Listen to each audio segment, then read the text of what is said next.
Hello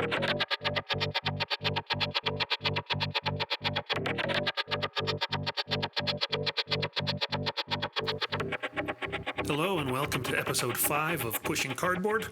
I'm Grant Lindenberg, I'm your host, and today's episode is a special bonus episode. It's not our traditional grab bag of topics. Today, it's just a single interview with the designer Carl Paradis, the designer of the No Retreat series, and more to the point, designer of the new game Absolute War from JMT. This is my first attempt at an interview. I apologize in advance for the sound quality.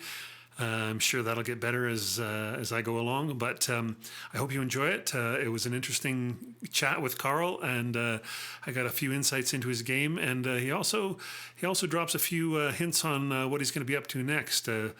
So there's lots in the pipeline from this fella who.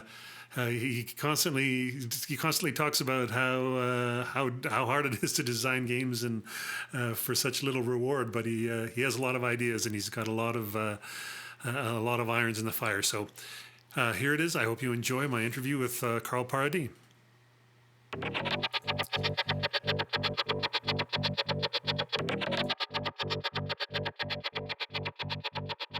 I'm happy to be here with Carl Paradis, the designer of the new game Absolute War. Welcome, Carl. Thanks. Thank you for giving me the opportunity of rambling a bit about the game and other stuff. Well, it totally feels like it's a game that everybody's got on the table right now. There's I know lots of people are playing it. Lots of people have questions about it. And to my mind, those questions, they relate mostly to the fact that there's a ton of people playing it because, you know, the newest and best East Front game is something that fits the bill for a lot of war gamers. And then plus, there's a lot of new mechanisms here that I think people are trying to do things an old way, and it's taking a little bit of time for them to kind of wrap their head around some new ways of doing things. All right. Yeah, I agree about the Eastern Front part. I think I was also lucky because for a reason or another at GMT, when that game came out, there was not that many new multiplayer, two-player game stuff happening in there. They were not issuing a lot of new games, so I was kind of perhaps partly the winner by default. For GMT because of the supply problems and all of that, and that game was delayed also for a lot of reasons for years and years. It started. Yes. It's. I think that's people have been waiting for it for a while too. That's for sure. Well, I started it about 10 years ago, just after the retreat. People were asking me for something different, East Front, easier to play. So I decided to use my first original design retreat. The basis for the scale and the map, pretty similar. And then I changed the whole down system about 3 times. At first, I had many more counters than that, and then simplified the whole thing. It was too simple, and I had to add a bit complexity. And there was a lot of back and forth in my mind and on paper about that game when I designed it. So after a while, I stopped working on it for a few years. I got back into it, and then the time was right. I decided to finish it then. So it was a really long process. Usually when I make a game inside a year, or I make my mind, I do the research, I do the game, and then it's really this time it took a long time to do. Given how successful No Retreat Russian Front was, I think a lot of people were surprised that you went back to that topic. I reached out to a few gaming friends and buddies, and to ask them, if I had a chance to talk to Carl Paradis, what would I ask? And one of the big things that kept coming back was that because Russian Front No Retreat was one of the most popular hex and counter games published in the last few years, why did you feel the need to revisit it? Good question. It was supposed to be a different scale at first. If you look at if you check a bit in the constant world topics, there is a game called I don't remember exactly. I think it was No Surrender or something like that. It was the first title of the game. It was supposed to be a larger game with more counters. Then I changed my mind about it. And why did I go back? Well, I did not go back to make that game because I started making it right after No Retreat. In 2010, I started looking at it because gamers wanted to have something even more easier to play. That's what I'm trying to do in my games. I'm not always super successfully because I like Chrome in the game, so I can't do a bit complexify my games, but I really try to get them the simple possible rules possible for the topic. Like some people, they didn't like my friend's Poland game too much, but yes, it was more complex than even then, not that complex because we don't have a lot of counters and all of that. Way more complex than my first No Retreat. But the topic needed, like the Italian front game, also same thing. I have tweaked the rules to make it work. And by the way, there's not many games that cover the whole Italian front. I know of two Enzio and another old game in maybe 72, 73. It's really hard to do the whole campaign, make it fun, make it interesting for both players because the historical campaign was not that amusing not to play, but it's a pretty dull static situation. So it was quite a challenge to do that. As for the Russian campaign, I find it easy to do as a topic. So doing a second game with the same system or with the same topic for me was. I thought it would be really, really easy to do, but in fact, I found out otherwise because of this. I had the whole new system and everything had to work perfectly. It was a lot of change, a lot of decision. I had 45. With those down rules, I had 45 versions before setting. Right, yeah. Well, the other sort of subsequently to the original question, the original Victory Point Games edition of No Retreat had only 44 counters or something like that, and then it was super small. First game I did almost on a dare because I'm a gamer. I don't consider myself a game designer. I'm a gamer first. I've been 20 years into role-playing games. I've done miniatures. I've done every computer games. I've done it all since I'm a teen in my first game. So in fact, the No Retreat, the GMC game, is complex compared to the very first. As you said, No Retreat with only 40 counters. That was there because I saw an article in GMC C3I. Alan Emmerich started Victory Point Games and a lot of people doing small games. Like, okay, small games, 40 counters, good challenge. I thought on my proverbial kitchen table, and for real, I took a picture of that recently for some gamers to show them where No Retreat was designed. I took two sheets of paper and I pretty much designed the game there. Okay, there was an evolution and added cards and stuff like that, but I think I still have the scans of my hand-drawn counters and everything, and the game started there. It was not my intention of doing a series or anything like that. I just did a small game for fun, and and it really took off. It took off. Well, it went downhill because my gaming time was cut to much compared to before. Given that the one started out so small with Victory Point Games, and then it was slightly expanded with the GMT version, but then the other GMT No Retreat games had a little more chrome and a little more complexity. I guess the question is, this design of Absolute War, was that an attempt to kind of return to your sort of earliest ideas as a designer of doing, with the fewest amount of counters and the most stripped down version possible? That's always, yes, you're correct, but that's always what I'm trying to do. Get the smallest footprint possible for the game, but some games, as I just explained with France and Italy, they need more stuff to work correctly.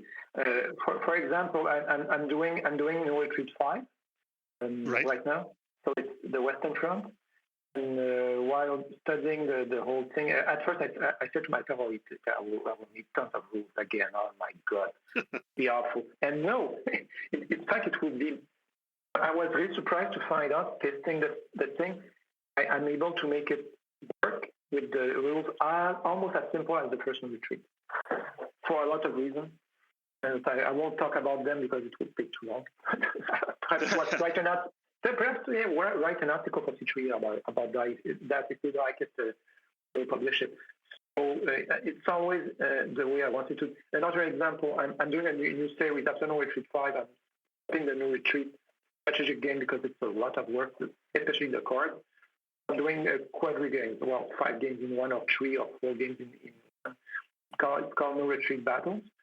Yes, I've read about it. So that would be super simple because I'm able to cut the game into small managing part that I can manage very well. This one I'm making it as a series from the get-go, and I'm doing one game per warrior. So the set rules would be set in stone from the start, as much as I can. And those games will be really small, really fast. Think of No Retreat 2, if you know it, with the one map that you move, and when the front line moves, in this case it will be for small maps. But my main design philosophy is a bit like chess. I consider that a gamer should not have more maneuver elements to manage than on a chess piece, and not wear more than one general map, not more than 1 or 2. Most of games where you play quartermaster, general, tactician, you do too many things. The game plays you.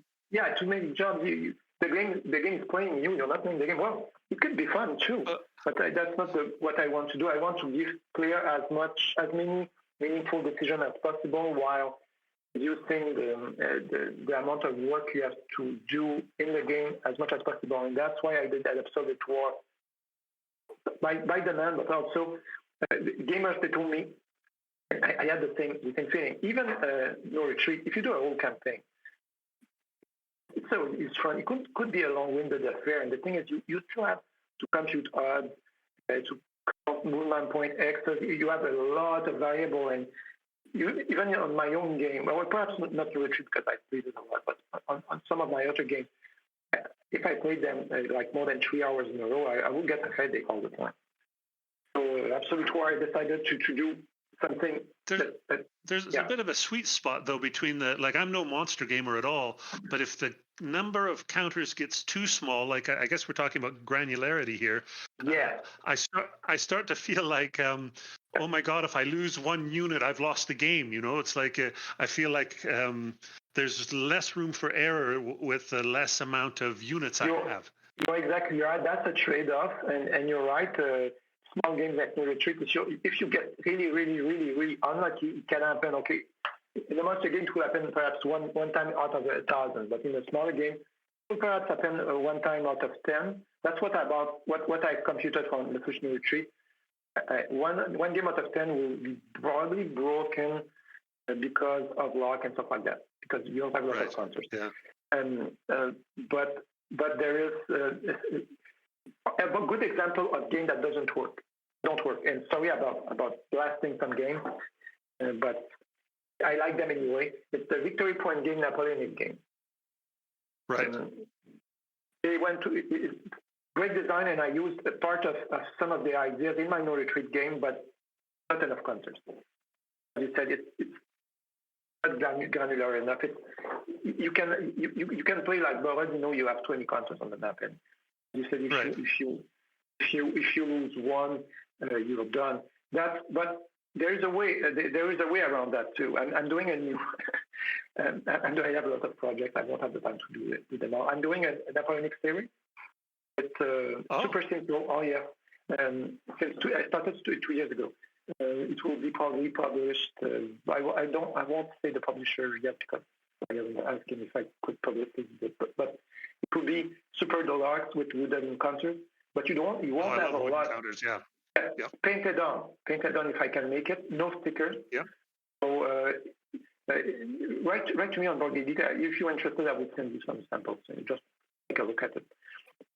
Well, no, that's all good. But let's talk about the game that everybody else is talking about right now. And I wanted to get your thoughts on what were some of the things that people keep asking about that they can't quite get their minds around. And then I have a list of a few here that I've not so much that I've wondered about, but that I've seen the questions come up. Sure. So well, one right off the bat that isn't really, it's not a big question, but this is, before we get into those questions, I wanted to ask you about how you do the victory conditions in Absolute War compared to No Retreat, where No Retreat had that mechanism where you had the Russians kind of set a high point marker, and then the game switched when the Soviets come on the offensive, and so the higher the Russian, or the higher the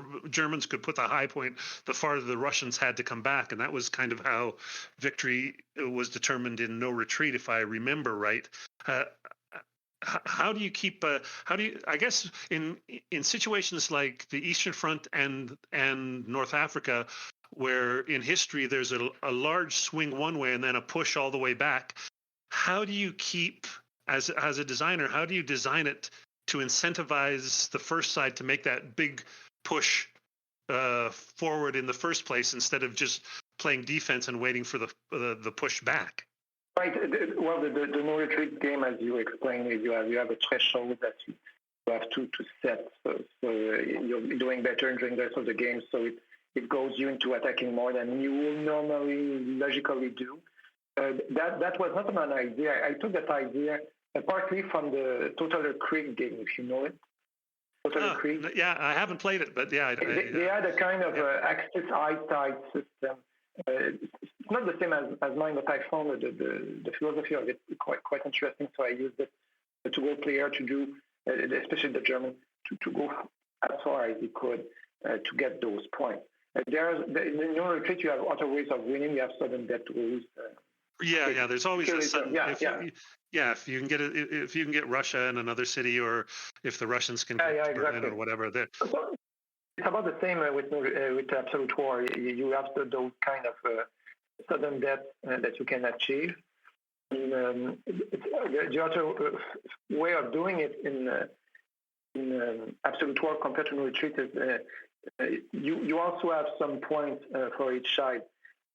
They are called war status points, but in the case of Absolute War, it's both sides have their own total. It's not the same total that will get switched back. So it's always on during the game. Two separate tracks. Yeah. So instead of having a set points where the Germans, that's it, I'm stopping scoring points, the Russian goes at it, it's more open. Both sides will always compare their totals, the one towards each other, and if you get really, really, really high and the other side is really, really down, then you can win right away. And it's important. Interesting thing, I did not get many questions about the victory condition. That's clear to everyone, kind of understands how they work. Yeah. But the thing is, you really have to, if you really want to understand how they work well, you have to study the game, or how you earn those points. I have put a map at the end of the booklet to show where the place that will score the most. Plus, you have a way of managing, controlling more of the point scoring with those major offensive cards, where when you play your major offensive, you have more chance of scoring points.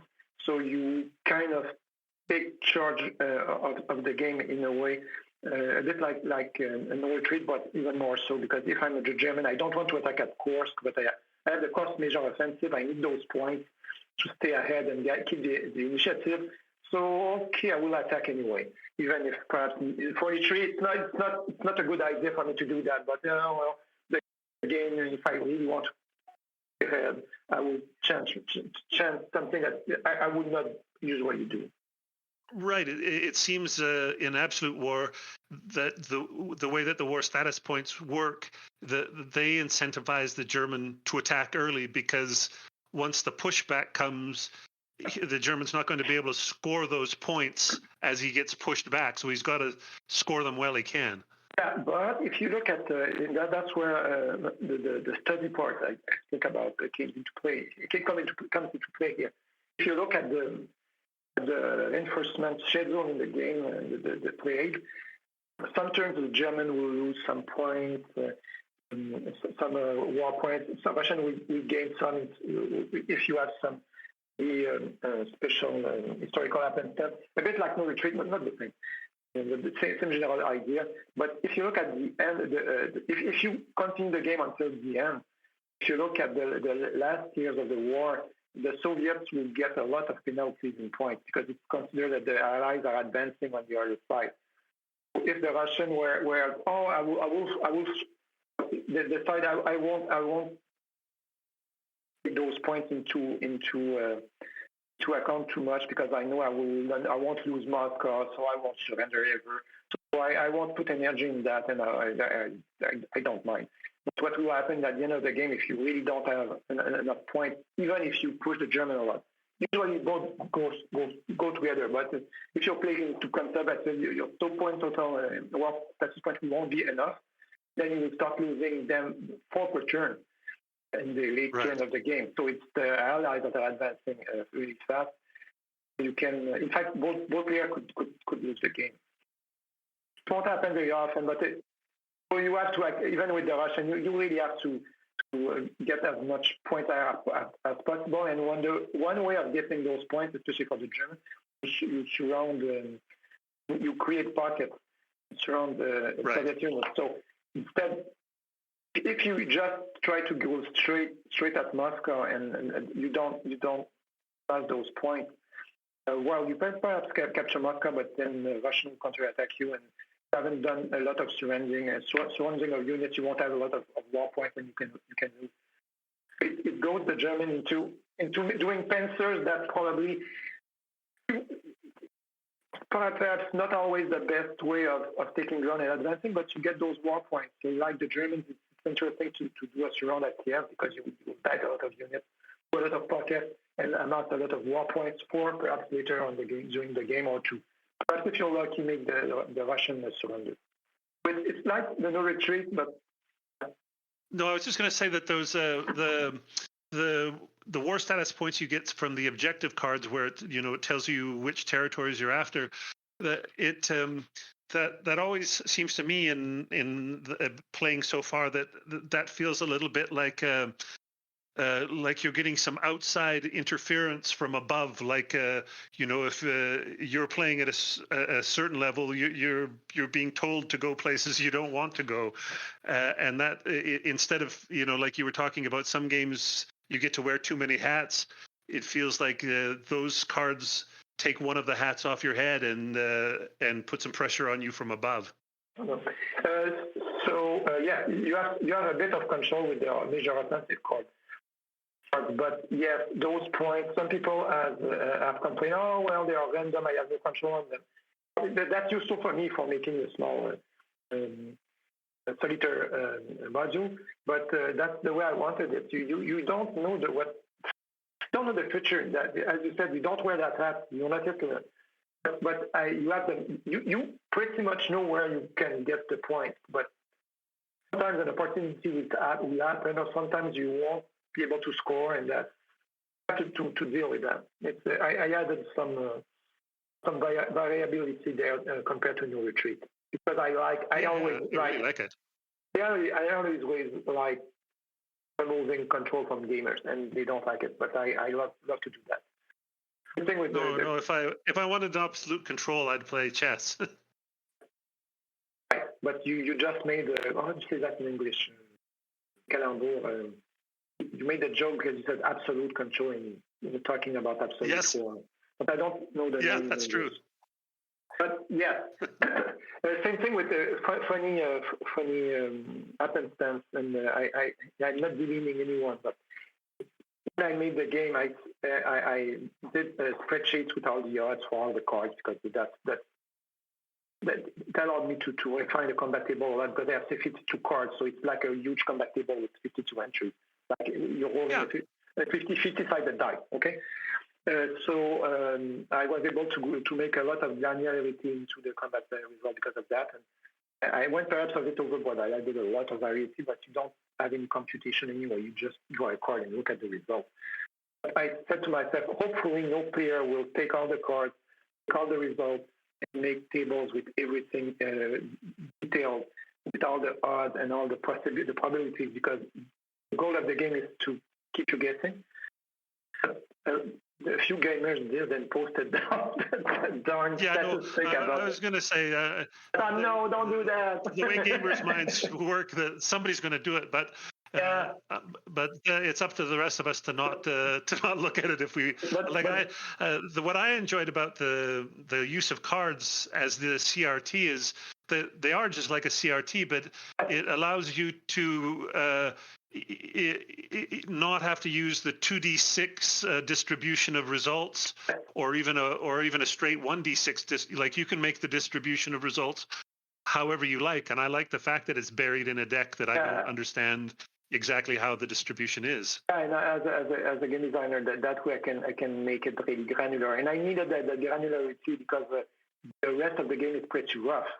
The points on the units, it's a differential system, so it's really rough. I think that kind of more evolved combat table with a lot of entries, I was able to smooth things a bit. One guy that did the whole study, and it's really impressive that the way he did it. It's a lot of work. I said to him, "But why did you do it? You really needed to adapt." He said, "No, it's my opponent that refused to play the game. He was not aware of exactly what the combat table were done." So, right? Yes. Some people just have to have it, eh? Yeah, okay, fine. In fact, I did the same when I designed it, and I asked for a moment. I said, "Okay, I will put that in the game." I thought, "No, I won't do it anyway. I'm sure someone else will." So that's what happened. But I did for the victory condition. The victory. I could have not put the victory map, but I think this one was important because the player, they don't have much control over the victory location. They randomly get, at least they have an idea of where the important part are. That was a must for the game, I think. That's why I put the map that on. To have so getting on to a few things that I've seen people ask about, one of the things I've seen people ask about is the support markers, and when you're attacking, you can get support from an adjacent area, but on defense, you can only have it from the same area. That all seems to make sense to me, but it does seem to it's like one of those questions that I've seen people ask again and again, even though the answer is right there. Kind of, I see something, then I said that's not true for everything. You have an exception. People, they don't like it. I tried to write it different ways, and it was always a mess. So that's the best I could arrive with as a text. I recently added a few words here and there with what the players told me. So I have using a new version that is. I did put online the last version this morning. And, with the previous one, most of the questions stopped, in fact, about that. And about the support, if you're in the fence and you can support an area, but from an adjacent city, the large access, I explained in the rules that it's because of the network infrastructure, the rail hubs that were near those cities. It's easier for the defender to reinforced places. Some people ask me, "Oh, well, why didn't you put counter blows like in no retreat in the game?" But in fact, they are there. An area you can have two units in an area, so you can only attack one. The other one adjacent to it will give it support. So people tend to. That's interesting. There's a way. There's a good time to stack units, and there is a bad time to stack units. People will try to stack units because you will use less support marker because both units together, you don't have to pay a support marker to support your troops. But it's counterproductive in a way because, especially on defense, it's better to spread out your troops. But then it costs you a lot of support marker, and perhaps you won't have enough when you will attack. So it's a kind of when you attack, yeah. It's a kind of catch-22 decision you have to make. Do I stack my units? Do I spread them around? When do I do that? Do I have enough support marker to help even if they're not stacked? If they are not stacked, I will be more able to defend against the pincer movement in advance of the enemy. But Anyway, there is a lot of argument and counter-argument about a lot of tactics in the game, and that's the way I really wanted to give the players those decisions. So some guys would say, I prefer to stack my troops. Someone said, I prefer to spread them around and attack less often. So there is all that involved in the game. And yes, it's really different. You have to understand how the rules work. Most of the time, I was able to explain all the questions just by pointing in the rules, the answer. It's not perfect. I try not to repeat myself too often, but the important points were perhaps not super well explained. It's the first good set of a first new system, so that I expected that. So I'm doing small correction to help. And I think the next game will be better, but it's a bit like it's a new system. It's a brand new. Oh, it's very new. I expected this phenomenon. I'm not surprised. So it's all good. Just the way you are handling stacking, for example, in this game is different than what a lot of gamers would be used to, with there being the maximum of 2 stacks, but that includes both sides. So it could be two Germans or a German and a Russian. That's a little different than most games. And then also having the importance of which in a single stack, which unit is on top is also is not something we see a lot in games. So there's a lot for players to wrap their heads around just in terms of stacking in this game. Yeah, just speaking about stacking in. Another thing I want to mention before I forget, during the design process and that delayed the game for a year, my developer said to me, it's a bit complex because you add in a lot of stuff. People won't, not everyone will like it, especially first-time gamers. I said, yeah, you're right. He said to me, you have to do a basic game list. I said to myself as a goal, I need to get everything down in 4 pages. Even if not everything is on those 4 pages, everything you need really to know, to play, and to refer to are there. That's what I did, but at the first few line of and I'm not the only one that did that point, because I did that in other rules that it said write the first 7. Read casually the first 7 pages of the basic game rule, the regular game rule. Well, it's not 4 pages anymore. I said casually read. You don't have to remember anything. Just keep explaining the cards and you explain the counters and everything. So just to have a rough idea. If not, the basic game rules, of course, would have been far longer. But a lot of people that complain about that. Oh well, it's not easy to learn. I never said it was that easy to learn, though. It's easy to play. That's an important distinction. Yeah, and that's what perhaps I should have made the case more strongly, especially if you know X counter with CRT. I played them for like 40 years. Okay, I found those games super easy. I've been playing them for almost all the same rules for 40 years.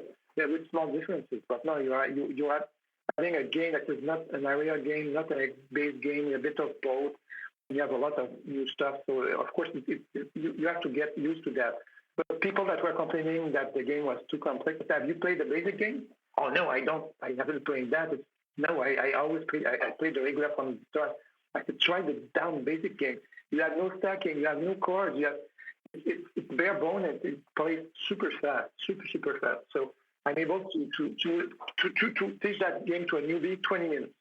You can set up the game.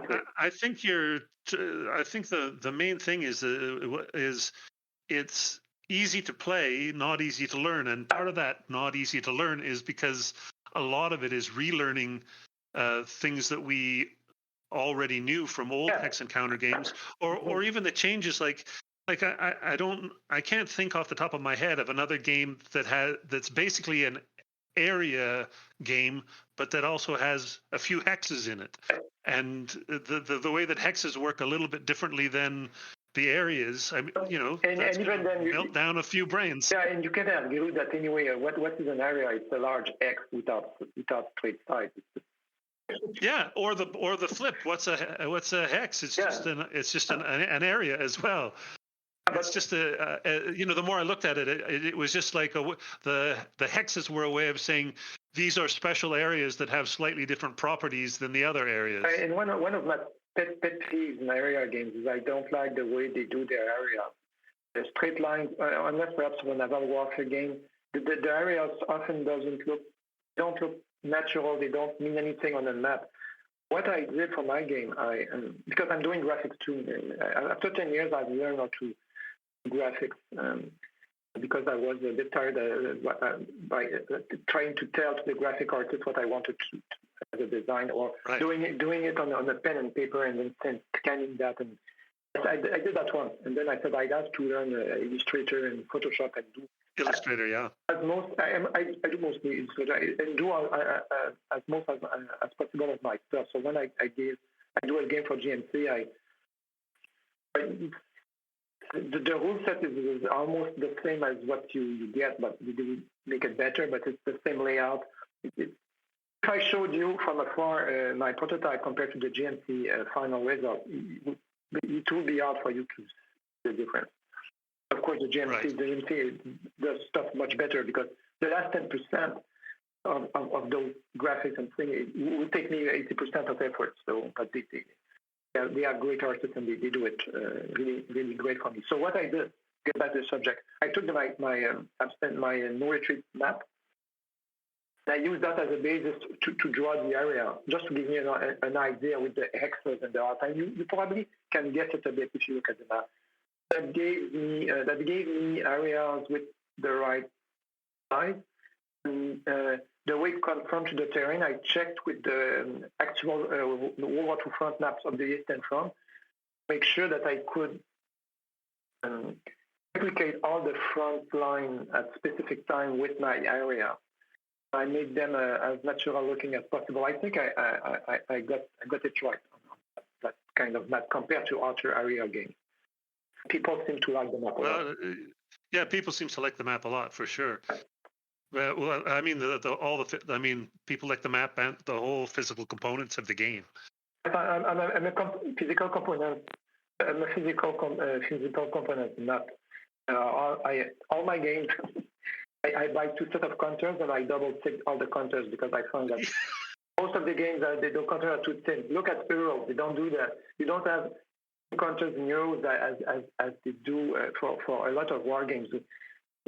We are getting too nice. Not too nice. Getting too used to lower quality stuff, but it's changing now. Okay, if you have a magazine game, it's sure you have thin counters. You have to fit that in a magazine format. But myself, I like big counter with rounded edges and mounted board and cards. Yeah, and you see that a lot more now in games that. In any games that have a lower number of counters, they seem to make them thicker, bigger, and that pre-rounded where they punch out so easily. A lot more than since 4 or 5 years ago. The pre-rounded ones, the first one I've seen were from an old company. It's Rand Associates games. All their games, they did game about Italian front and all kind of stuff, North Africa. Their game were already rounded counters and were in the 70s. Anyway, the first game I saw doing that was Twilight Struggle by GMC. Right. It went on just before my game, and that was the first one, mounted board, rounded counters. So I said to GMC, that's what I want for my game. And they did it. I was probably one of the first war games doing it that has that kind of quality at the time. But it's after seeing what they were able to do with Twilight Struggle, I said, you guys must do that for my game. I was really happy. I know there's a lot of worry about the graying of the hobby and all that, and I'm definitely on the graying end. I'm in my 50s, but when I was 20, the half-inch counters, I could read them across the table. I didn't have glasses back then. Now that I'm in my 50s, I appreciate the 5/8 inch counters or larger for sure. Oh, same with me. I'm the same age as you, and since I made most of my games, I made them for myself to play first. And that's why I do those large counters, and I will try to keep the same factor for all my games. One other pet peeve I have that you won't see in my games unless I must add that on the X numbers. I absolutely hate X numbers, so all my no retreat X-based games don't have any numbers in the X. If you don't need those numbers, please don't put them in. We're not in the 80s anymore. Everyone plays with Vassal. Okay, if you have a game like Combat Commander, you need the X numbers, so that put them in. And they did a really nice job. They are small, not too tiny, not too big. It's perfect. But sometimes you see games that all you see are those X's, and you don't need them in most games. If you need, then put them in, but not by default like a lot of people do. Don't know why. It's kind of became a kind of a tradition, and convention. They look better that way. Well, yes, you don't need them. Anyway. No, I've got a lot of little bugs about maps. There's a lot of maps I see that have where there's too much art and not enough functionality. And sometimes I'm trying to see what the map is, where the hex is, and I'm not an ergonomist, but I mean some counter design. A lot of companies are putting too much stuff on the counter, so I like really as simple as possible. Sometimes there's just too much color on the counter, and it's just you can't focus on the usually on most counters there's like 2 numbers, 3 numbers that you really need to see all the time, and with all that color, sometimes it's hard to focus on what you're trying to see. If you have more than 2 colors on the counter, well, okay, that's the 3, but 2 is better. You have a problem. The French game, the game made by I don't know why. I have most game made in France by French speaking designer. The French seems to really they like complex counters with a lot of. It's too much. The only multicolored counters that I find really clear are if you know the game games by Kim Kanger. He's very good at he can put some drawings on a counter and still let you see what the counter's all about. Yes, I know Kim very well. I really like his counter, like his Burma game with the 3 sides of counter. That I love that. That game is fantastic, and the map is maybe my favorite map of all maps. Yeah. And also his Jin Bien Phu game, he's got like one thing I normally hate on counters is pictures of actual soldiers because I just don't need that. But in that game, there's those pictures or drawings, and yet you can still easily see what the counter is all about and what its values are. So, he's got a knack with counters and maps. Just one last thing about that, and I have a few comments about the problems player had with the game. One guy was able to do small soldiers and pictures on counters that look amazing, and I have all his game because I collect his game because of his graphic work. Is the late Rick Barber. He made some counters. Those from a mini company, Clash of Arms and others. Those are exceptional, and they are all different, and the maps, and I love this stuff. I absolutely. I was really sad when he passed away. I was still talking with him very often about game graphics and stuff like that. Only had no news, and I was really sad. He's one of those. I think it's guys like him and Kim Kanger that are the exceptions that prove the rule. I think a lot of people are trying to do what they do, but it just ends up looking like a dog's breakfast. The one big problem, the one big thing with the game, and that's why I scrapped that in the basic game is all the event cards. All those event cards are like kind of small rule books, and you have that's the part of the game besides writing the rule book that has, which is something I usually I love doing the playbook, but writing rules I hate that. So much work and it's not fun. Whatever. Not to mention, it's no matter how good you are at writing rule books, it's the thing that gets criticized the most. No, I was expecting that, and even worse. In fact, I'm surprised that I don't get more slack. But it's the first, as I said again, it's the first game of a series, first system, first rule book. I will. It will be better next time. I take notes, and I already improve. Adding, not changing the rules, but adding some clarification. Well, that's the thing about the cards. There's only so much room on a card to, when the cards are an extension of the rules, as they often are in card-based games, you've only got so much room. You have to be very concise. That's the problem also, because most work the game besides the rules were the cards. Each card, I had about 20 versions of each card. You only have a small space. You have to. I'm getting better at it. At first, when I did the first new retreat, I was not that good. I'm getting really good at putting a concise idea in not a lot of text. But there is a problem with that. Just a few hours ago, I explained to a gamer one specific card and said, "Well, why didn't you put a sentence added to the card to have been easier to understand?" Not that the card was not easier to understand, but the guy was extrapolating some stuff that was not on the card. I said to him, "Well, I only have 3 or 4 lines of text. You're right, but I don't have the space." Yeah. So that's the problem with the card. And you have to check every card to make sure that they are that they will work together, that people won't find some way of breaking the system with a combination of cards. And, putting all the cards, all the text together, I had to put all the graphics, find all the pictures for the 100 cards, and I put an historical caption that made sense with the card title and all of that. It's a lot of work. If I did game without any event cards like this, I think I could put easily 2 games again because it's text-based, counters, dice. Okay, there you go, next one. Because of the cards, it's an interesting problem for you with the. I like doing those cards. When people extrapolate that, when people extrapolate from a card something that isn't actually in the rules, on the one hand you're saying, well, you're making up rules in your mind that aren't actually there, but on the other hand you want to be sensitive to the fact that you'd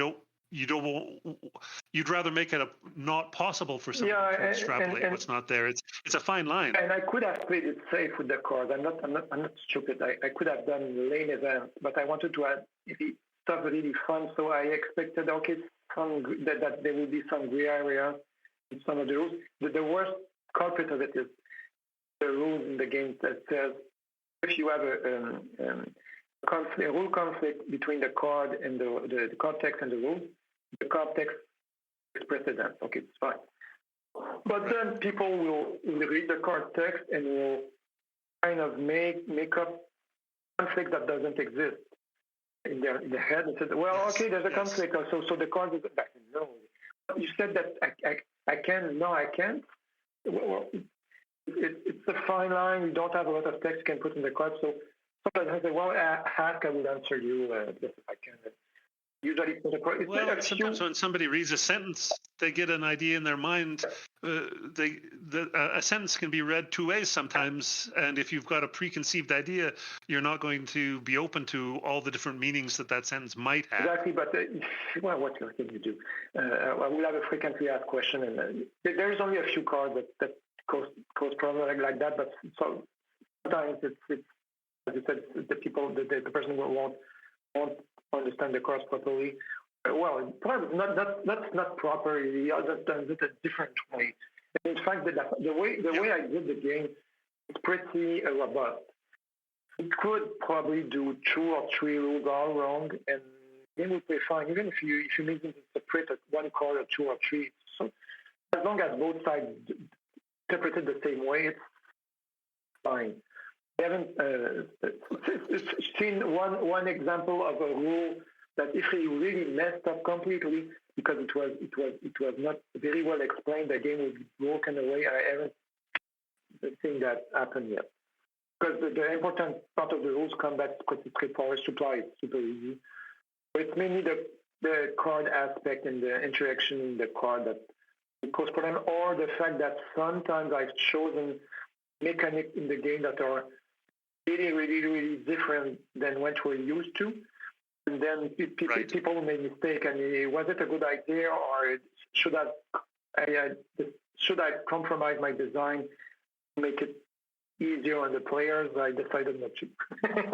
I mean, feel that way. Well, yeah, no, but you know what I find interesting with the game so far and the reception to it, with you know the forums on BGG are very active. I assume it's probably the same thing on Consim World. But what I'm noticing is there's a large volume of questions, but they aren't producing. They're not producing hardly any volume of errata. So I had a lot of people reading. If you look at the game credit, I had two GMC proofers. I have a lot of proofers in the game, a lot of testers. yeah, Not everyone understands. Some people said, "Oh, I understand the game perfectly well." No problem. It's a very well done rule set. Another one said, "I don't understand anything." Okay, fair enough. That's the question. I'm there to answer. If I can make the rule better. yeah. There is one. Well, that's my point exactly. It's the people like there's people that aren't understanding it just because it's so new. But it's when it's when they work through it, either with you or with other answers that they get. It's not like the rules have to change. It's just that the people have to get their head around them. And I tried a new rule system with bullet points. It's not the same as. I'm sure that if I would have used my old no retreat game rule system, I would have received at least 3 times the number of questions. Those I consider that new system of rules is much better.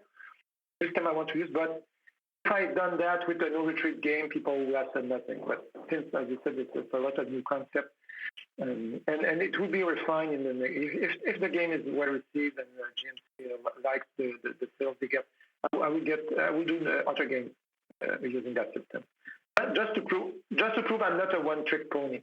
But I have other stuff. I have other game coming. Well, one thing I will change. I've seen that get people mixed up.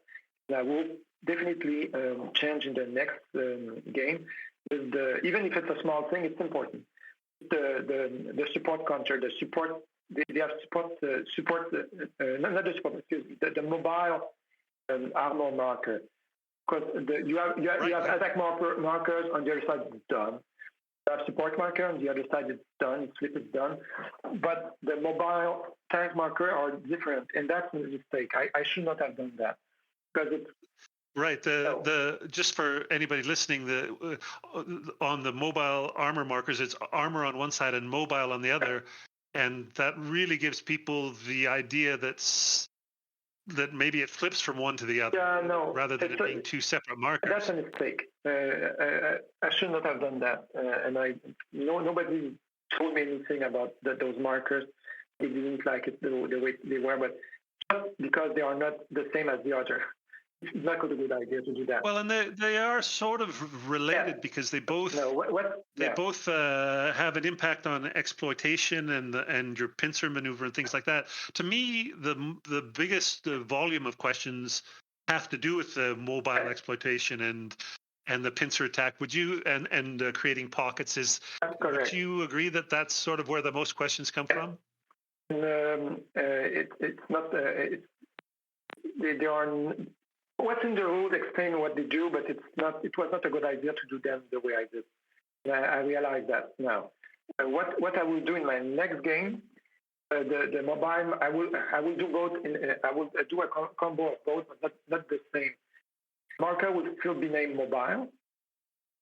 It will have a tank on the graphic, not the truck. And on the other side, it will be a done marker too. Right. So but it will be used a bit differently, but it's the same effect, but more streamlined with the other markers. I want reverse. It's such an important part of the game. I want reverse engineer that in the Russian game because it will change the number of done markers and it will unbalance the game. So I won't touch the Russian game.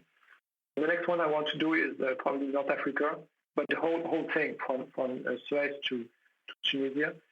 In that game, I will have the marker as well. Perhaps I will use a truck for the mobile marker, but I will scrap the whatever. The other side will be a done side.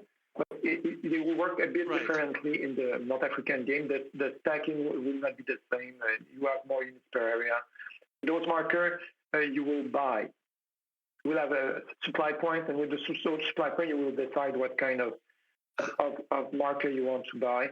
It will be a bit different. Oh, interesting. There will be will be a fourth kind of marker that is not in the Russian front. It's not the same theater, but they will all have a downside on the other side. I want two kind of combat markers that don't behave the same. That's the big mistake.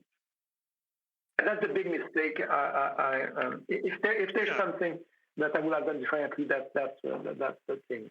Those markers. Well, the exploitation and the pincer maneuver.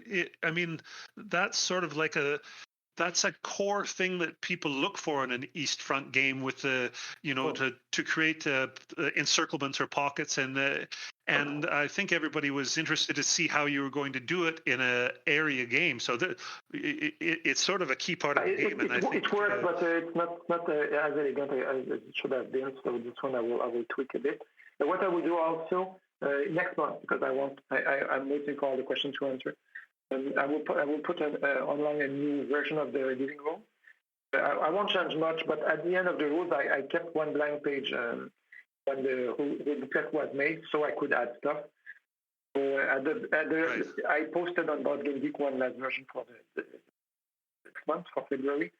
On the last blank page, you have the counter errata and the small errata for the combat table, the mod turn. And the rest I reserve for add some more explanation about how the Spencer exploitation works. But it will be a discussion. It's like I'm speaking to you. I said, well, okay, here's the way it works, not in real life, but if I'm explaining it to real life. So I will use that page to explain those that concept and a few other ones out of terms. Not in rule terms, but in discussion terms.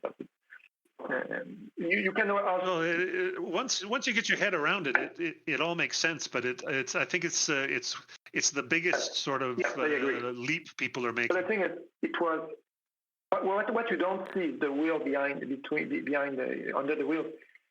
I changed the whole combat system three times. So it was worse. It wasn't that before. It's super simplified. I had trouble with that.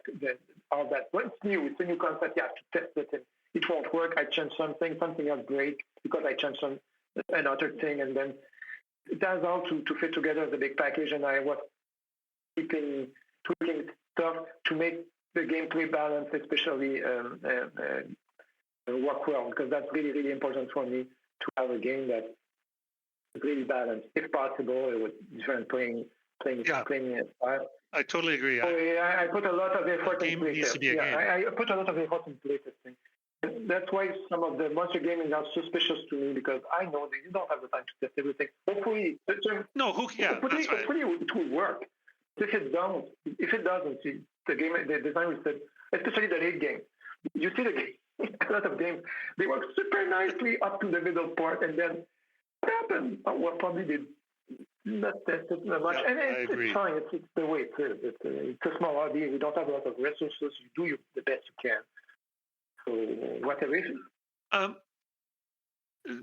Before we finish up, when I did want to ask you about, I had heard that in this system that you were going to go on to North Africa first. So I had a couple questions about that, mostly related. I mean, when most of us think about North Africa, we think about sort of the attempts at sweeping maneuvers and cutting off supply and things like that. Is that going to be? Are you going to handle that sort of the same way as this with the pincer maneuver and the pockets, or supply just seems to take on a whole nother level in North Africa? What are your thoughts there? My thought is the same as I know Retreat 2. If you look at my game, do you know the North Retreat 2 game with the small map? Yeah. It's the one where you have 5 different maps and you move from map to map. Are you going to do one long map, or are you going to do? I'm not sure yet. At least 2 maps probably, because I don't want a long map because it takes too much table space, and a lot of space is wasted anyway. I did my small map at the time because almost all the North African games, my God, most of the map historically was not used. they stayed within like Right. 160 miles of the coast. Other than if you're, other than the part where you're trying to get in behind. Even the flank move, they didn't go very far because you had no road. It was rocky desert. The truck could not pass there, etc., etc., etc. So it will be the same thing. Right. I will put the important area, and I won't put a map where 2/3 of the map is never used, like most of those games. There's a new North Africa game done by GMC. Great game. Look at the game. You don't have an El Alamein scenario. The game has a lot of counters, big map, and you look at the El Alamein map because it was done all on the same same proportion. So your El Alamein front is like 4 X's. Okay, you will have about like 50 counters on each side. Okay, let's say 25. It's not. No, it won't work. It will be dull. It will be stupid. 4 X's and you do El Alamein. Oh yeah, sure. Almost all the games are like this.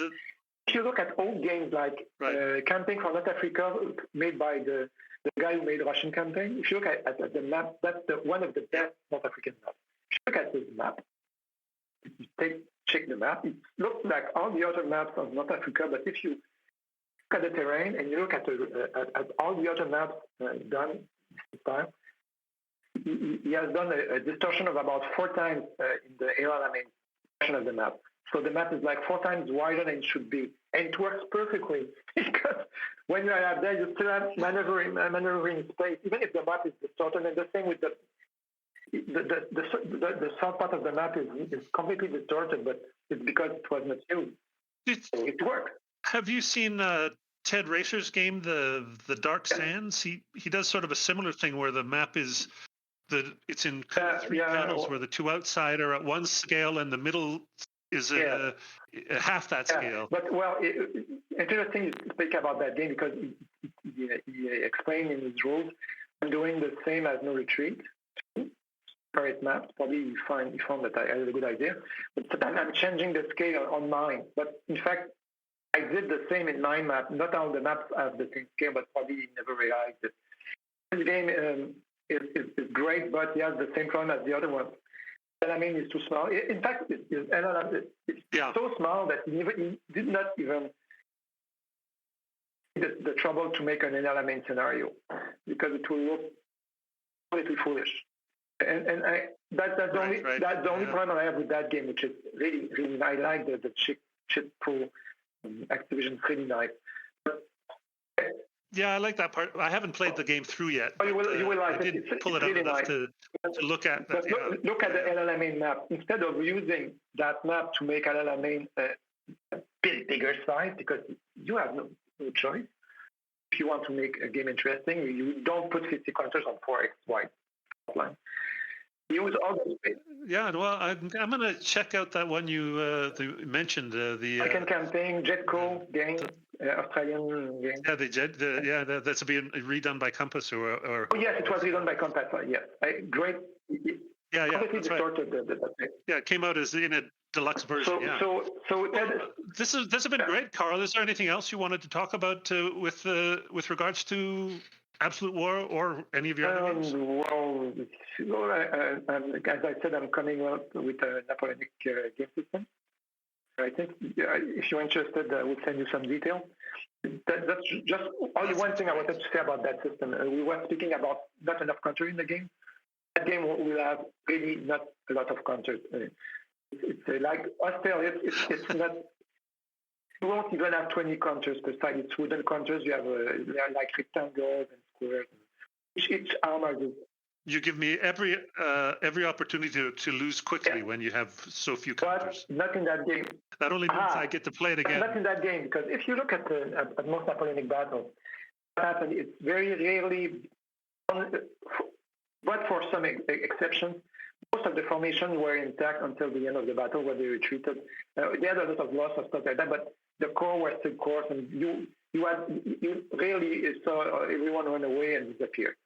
But I know that counters, you have an assumption that the country is not there, but still you have still troops on the map. But when you don't have a lot of counters, it don't work. So in that game, it would be very, very, very, very difficult to eliminate a counter in the game. if that's the case that you're using so few counters, does that mean you're going to go with? Is this the one where you mentioned it was going to be painted blocks Painted or blocks. something instead? The painted on blocks, if possible. I don't want stickers, but the graphics is really, really simple. And I'm using also the compatibles on the cards. You have a line for assault and a line for fire. It's picture. It's not number. I'm your audience. I love blocks, whether it's painted or stickers. I even love cubes. I love I love those long ones that came in the big Napoleon game from Bo and Simmons. I can't remember the name. You had Austerlitz, you had Austerlitz, and you also had Marengo. Yeah, or even the North Atlantic game that came out this year, Atlantic Chase. It has those long sort of extended blocks as well. I love the tactile of all that. I'd always rather have that than miniatures any day. I know there's a lot of minis games out there, and God bless them, let them do it. But the wood blocks just feel better in my hands for some reason. So I have thousands of painted miniatures, Napoleonic and stuff like that. So I like that also. But I think you would like it. Cubes. I have cubes also, but it's a chip pool activation system, a bit like the old. It's an old game made by Victory Games. 3 April. Okay. Oh, yeah. I use something similar. Like if I'm doing French against Austrians, I have blue cubes. Each time I put out a blue cube, I can activate some French units and white Austrians. I have orange cubes also. When you pick up an orange cube, it's a battle. You do the combat phase. Both sides. Oh, so you never know when the combat will happen. I have to wait on that. That's a bit like across 3 April. That reminds me of that. The Kim Kanger game you talked about earlier about Kim Kanger's Burma game. That it's a chit pull game, but you're not pulling the chits don't represent units. They represent basically parts of the sequence of play. So you never know if you're going to attack first or reinforce first. I don't have I find that I don't have exciting. a sequence of play. There won't be a sequence of play in the game. Pull out the cube. Right, it comes out of the bag. That's the way I do it. Yeah, right, comes out of the. You have a cube. You can activate it depending on your commander 1 to 3 units that are adjacent and stuff like that. Or you can use a cube to rally units. But when you rally a unit, you don't even. It's not automatic. It's not something you can control. So what I did is you put the cube on your unit, and it doesn't rally right away. It's rallying mode right now, so you cannot do anything but rally. And when you get a cube for a combat, just before the combat begins, you try to rally your unit. That way, even if an opponent attacks you, okay, you're rallying, will you be able to rally back from the order? Will it be okay or not? And I have a way of showing the fog of war with the battle smoke and stuff like that. But again, it would be super simple. Oh, that's a bit like that old thing where the counters, you don't know what their value is until you turn them over to use them. There's a little bit of variability. I'm using part of that ploy, and you have a quick order of play like artillery fire, and then cavalry attack, and then infantry defense or fire back. But it will be super simple, no combat table, no die, only pictures. Like even the combat table, the combat result will be small pictures, and you look at, and you have a small card and see what kind of each picture do, and they are related to the pictures on the units also. Yeah, you have a small picture, a small horse. If it's infantry attacks, it won't do anything, but if it's cavalry, then you have an effect. It's all kind of rock, paper, scissors with everything integrated. And I'm not using hexes, I'm not using squares, I'm not using areas, I'm using something completely different that nobody did before. It's interesting. And the way I want to do the battle, I want to do the battle, my main goal was one, not a lot of pieces, but like you said, people won't, if you lose a piece, you won't have the problem where you lose a piece, you lose the game, because it'll be very difficult to get the unit out of the map unless your army is demoralized. So, and when you do casualties, it's on the army roster that you do that. Army morale will lower, and the lower your army morale is, at one point your unit will disintegrate. Your army will start to disintegrate. like it's Waterloo and it's 6 p.m. and that's it. You lost. So it's the way I will do things. So I think it would be interesting to play. Just the play balance I have to manage because of the chip pool. I have to make sure that I don't unbalance too much the game. And each game, like my last New Retreat game, you will have leader cards. If I have Napoleon, I have the number of cards I get because I have 10 cards, or the number of blocks I can move when I take my unit. It's tailored to my leader. Like for example, Napoleon has a small abilities, tactical abilities. One of his abilities is when you draw a blue cube, it's your cube to move. You can put it on his leader card, and then you can do that up to 3 blue cubes. You can reserve your move, let the enemy make his mistakes, and then you can do a 2 or 3 activation. But it's Napoleon. Each leader will have 2 special abilities, and that will be really simple. Great. I really want to do something super simple. Like the cards, it will be a mini pictorial, but not too many pictures. Like I have some games, those are Normandy made in France, and the World War II kind of miniature game, but it's all counters. They have put up a lot of expansion. Developing games did that. Those are Normandy, and they have too many icons. It's too much. Too much of a good thing. I cannot. Okay, give me 6 maximum. I will remember them during the game. Not 45. It's too much. It's nice.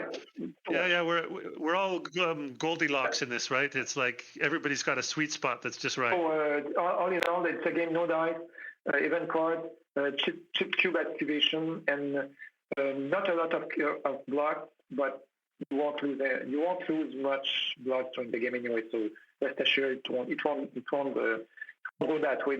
I really wanted to keep most of the units intact if possible during the game. And you have a publisher for it already? I had. Oh, it's a long story. It's a game that was asked. A French publisher asked me to do a game for them. They called me and said, "Do you want to do a game?" I said, "Sure, I will do that." Then I realized that if I want to have quadri games and a lot of series, they are probably too small to do that. And anyway, eventually they do a lot of translation. If they like the game in English, they will probably be able to publish it in French, no problem.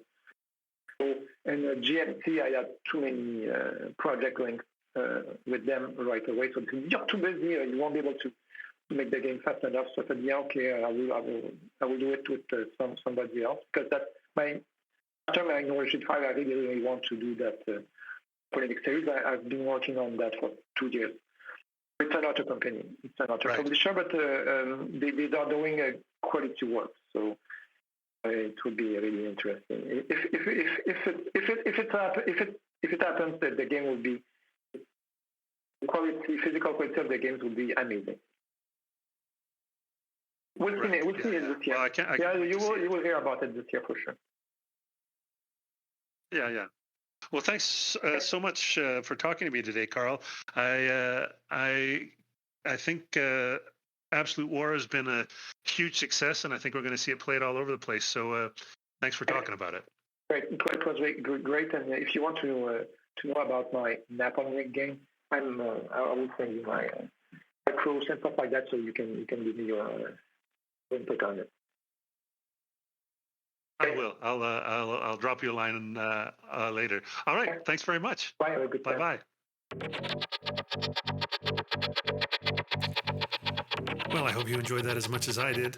I really look forward to seeing what Carl does next with his Napoleonic game, as well as the No Retreat edition on the Western Front. A lot of good things coming from Carl. Well, that wraps up another episode of Pushing Cardboard. You can look for us at pushingcardboard.com, where we have where you can comment on any of the episodes or topics or articles. And if you register with the website, you'll be able to join in the discussions at our forums as well. You can also reach me at Cardboard Pusher on Twitter. And if you enjoy the podcast, please give us a review and a rating on your favorite podcast vendor's site. Thanks very much, and we'll see you next time.